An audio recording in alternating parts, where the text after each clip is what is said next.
শ্রী গুরু জয়, শ্রী গুরু জয়, শ্রী গুরু জয়। সূক্ষ্ম সূক্ষ্ম ধূলিকণা থেকে শুরু করে এ জীব জগৎ, এ বিশ্ব ব্রহ্মাণ্ড তথা আরও সব কিছু যা আমাদের নাগালের বাইরে, কেমন যেন সুন্দর এক নিয়মে সকলের সাথে সকলে মালার মতো আমরা গেঁথে রয়েছি।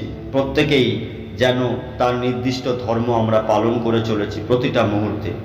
ধর্মই আমাদের প্রত্যেকের সকল মৌলিক বস্তু, সব চলে যাবে কিন্তু ধর্ম রয়ে যাবে। এই ধর্ম প্রসঙ্গে আমাদের সকলের ভিন্ন ভিন্ন আবার মতও রয়েছে। আজকের এই ভিডিওতে ধর্মের দুটি দিক, এপার যারা অপর ধর্ম এবং অপার পরধর্ম, এই সম্বন্ধেই আলোচিত হতে চলেছে।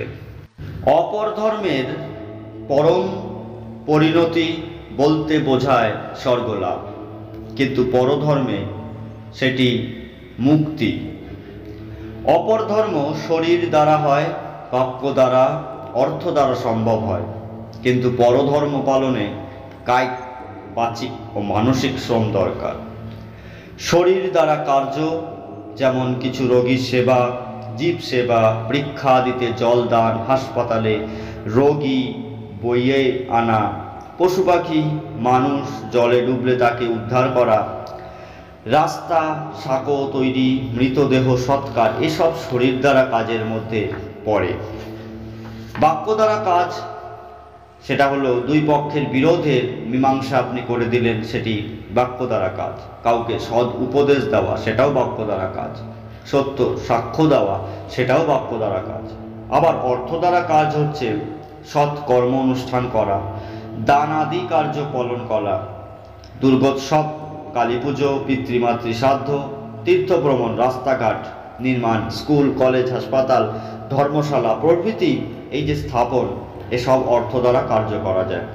এসবই অপর ধর্ম, অর্থাৎ এপারের ধর্ম। যেখানে ওপার ধর্মের ক্ষেত্রে কায়িক, সেটা হলো একাদশী, মহাষ্টমী, জন্মাষ্টমী, রামনবমী, শিবরাত্রি প্রভৃতি অনুষ্ঠান পালন করা। বাচিক তপস্যার মধ্যে পড়ে সত্যি কথা বলা, মৌন থাকা, অল্প কথা বলা, স্তব স্তুতি পাঠ, প্রার্থনা আর শাস্ত্র পাঠ। মানসিক তপস্যা পড়ে পরধর্মের মধ্যে কিছু, যেমন মন স্থির করা, বিচার হইতে মন টানিয়া আনা, ধ্যান করা, এই সমস্ত কিছু। অপর ধর্ম বা এপার ধর্ম সংসারে থেকে সম্ভব, কিন্তু পরধর্ম সম্পূর্ণ সন্ন্যাস নিয়েই করতে হয়। সংসারে থাকা মানে কামিনী কাঞ্চনে ভোগ, কর্মানুষ্ঠান করা, ভোগ, পার্থিব সুখ করা, আরাম করা, তারপর গিয়ে ধর্মপাল।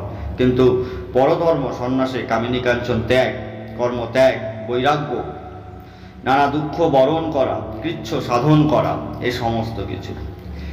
এ পার ধর্মে সৎ কর্মানুষ্ঠান, অপর ধর্ম সাধন, শুভাগমনের অস্তিত্ব বিশ্বাস না থাকিলেও করা যায়।